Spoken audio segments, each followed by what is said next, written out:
But we're now going to go in our favorite place with our favorite guy, Russell. What's up, bud? It's good. What are we talking about today? Today we're talking about the Civivi Baklash. So if you followed us for a while, this is one of the, I believe it was in the second set of knives that Civivi came out with. And I gotta say, I love the throwback to the original kind of Civivi, where it was a little poppy. I mean, some people even thought it was garish, but I love that blue liner in there. Absolutely love it. And again, these things have absolutely brilliant actions.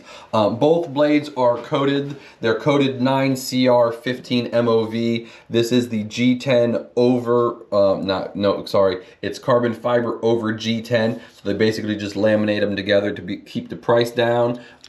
Nice, lightweight, and just absolutely beautiful. Both come with skeletalized deep carry pocket clips that do a nice job of sitting nice and deep in the pocket, and it's just a beautiful trailing point blade. I mean, you can even choke up on it if you want to, if you've got small fingers.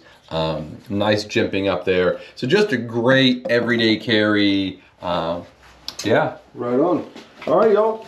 Like always, we'll wrap it up here. See you on the next one.